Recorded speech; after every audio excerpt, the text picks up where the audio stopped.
আমরাই তো তাকে এই দায়িত্ব সবাই মিলে দিয়েছি, তিনি তো দূর করে নেননি আমাদের কাছে। আমরা এবং এদেশের জনগণ যেন তেন কোনো নির্বাচন আমরা চাই না। নির্বাচনের মধ্য দিয়ে আবার যদি নির্বাচনী ব্যবস্থা নিহত হয়, তাহলে ওরকম একটা নির্বাচন অবশ্যই জনগণ কবুল করবে না, প্রত্যাখ্যান করবে। এই জন্য সুষ্ঠু নির্বাচনের স্বার্থেই এই দুটি রোডম্যাপ অপরিহার্য হয়ে পড়েছে। তারপরে আমাদের দাবি ছিল, যারা গত 15.5 বছর ধরে এই দেশে মানুষকে গুম করেছেন, জনগণের সম্পদ লুণ্ঠন করেছেন, তাদের বিচারের প্রক্রিয়াটা দৃশ্যমান হতে হবে। আমরা জানি বিচারের জন্য সময় লাগবে। এটা অন্তর্বর্তীকালীন সরকারের সময়ে পুরা বিচার হয়ে যাবে এটা কেউ দাবি করে না, কিন্তু বিশ্বাসযোগ্য দৃশ্যমান কিছু কাজ তো সামনে আসতে হবে।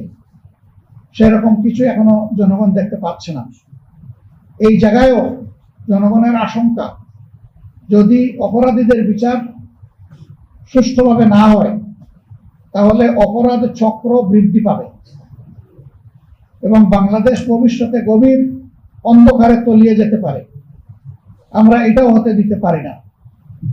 এই জন্যে সংশ্লিষ্ট কর্তৃপক্ষের কাছে আমাদের উদাত্ত আহ্বান, বিচারকে কঠোর পরিশ্রম করে নির্ভুলভাবে সুন্দরভাবে আপনারা দৃশ্যমান করুন।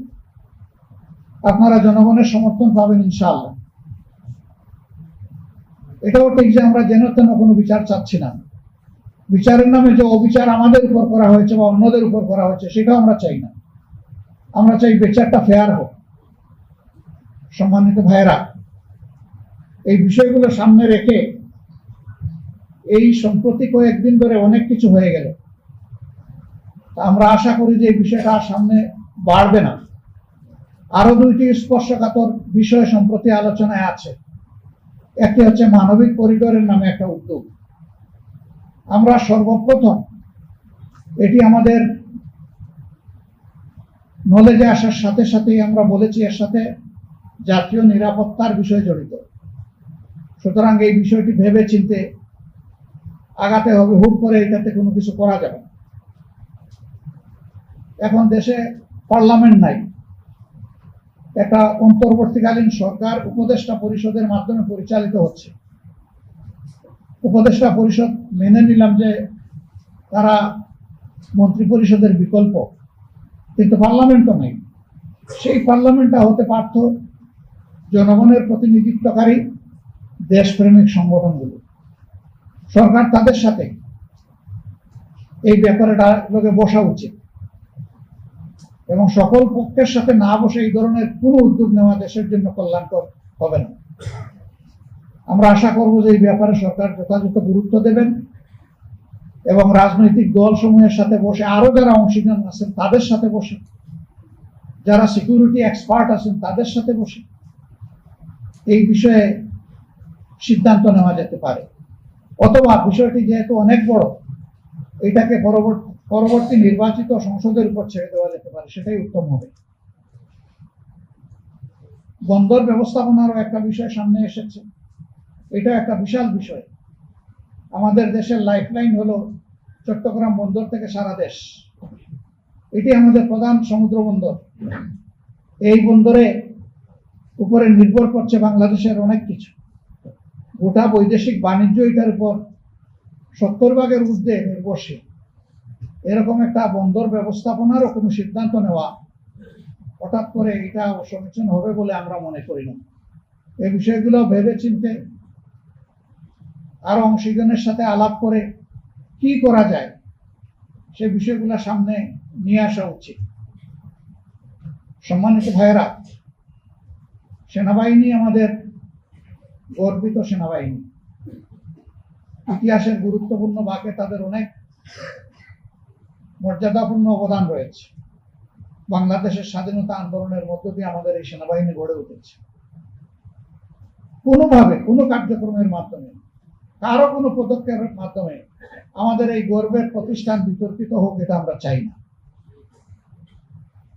আমরা চাই যে এই প্রতিষ্ঠানের মর্যাদা উৎপন্ন রেখে তারা দেশ এবং জাতির সেবায় তারা নিয়োজিত থাকবেন। এতেই দেশের গৌরব, সেনাবাহিনীরও গৌরব। আমরা আমাদের সেনাবাহিনীকে সেই গৌরবের জায়গায় রাখতে চাই এবং এই জায়গা কেউ ক্ষতিগ্রস্ত করবেন না সেই দিকে আমরা আশা রাখতে চাই। সেনাবাহিনীকে নিয়ে যে কোনো ধরনের মন্তব্য করা থেকে বিরত থাকা উচিত বলে আমরা মনে করি। এই বিষয়টা একটা দেশের সার্বিক নিরাপত্তার সাথে সংশ্লিষ্ট। সেনাবাহিনীকে বিতর্কিত করলে একটা স্বাধীন দেশ বড় ধরনের ঝুঁকিতে পড়তে পারে। আমরা সেই সমূহ বিতর্ক থেকে আমাদের প্রিয় গর্বিত সেনাবাহিনীকে আমরা মুক্ত রাখতে চাই। আল্লাহ তাআলা এই কাজে আমাদের সকলকে সহযোগিতা করুন এবং যার যার জায়গা থেকে এই বিষয়টা উপলব্ধি করার তৌফিক আল্লাহ তাআলা আমাদেরকে দান করুন। সম্মানিত ভাইয়েরা, আজকে পরিবর্তনের 9 মাস অতিক্রান্ত হয়েছে। আমাদের প্রধান উপদেষ্টা বলেছেন, একাধিকবার বলেছেন, জাতীয় নির্বাচন তিনি এই বছরের ডিসেম্বর থেকে আগামী বছরের জুনের মধ্যে সম্পন্ন করতে চান। আমরা বারবার বলেছি, তাই তার এই কথার উপরে আমরা আস্থা রাখতে চাই এবং আস্থা রেখে এটার জন্য আমাদের বিবেচনায় সুইটেবল টাইম কি হতে পারে আমরা সেইটাও ফ্লেক্সিবলি বলেছি। আমরা তাকেও বাধ্য করতে চাই না। আমরা কেন বাধ্য করতে যাব? কারণ তিনি তো সকলদের দ্বারা সমর্থিত। আমরাই তো তাকে এই দায়িত্ব সবাই মিলে দিয়েছি। তিনি তো দূর করে নেননি আমাদের কাছে। তিনি তো আমাদের প্রতিপক্ষ না।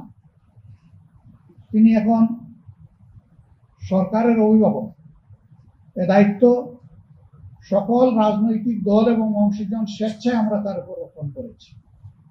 আমাদের দায়িত্ব তাকে সহযোগিতা করা তার সার্বিক কাজে। আমরা আমাদের জানা মতো আমাদের পক্ষ থেকে আমরা কোনো ধরনের কোনো অসহযোগিতা করিনি, বরঞ্চ যতটুকু আমাদের যেখানে সম্ভব আমরা সেই সহযোগিতা করেছি।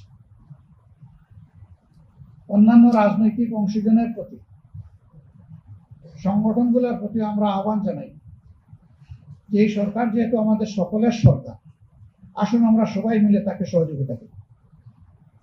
সবাই মিলে যদি সহযোগিতা করি আর সরকারও যদি স্বতঃস্ফূর্তভাবে আমাদের সহযোগিতা গ্রহণ করেন, তাহলে আমরা মনে করি যে সমস্যা যাই সামনে আসুক, সমাধান তার অতি সহজ।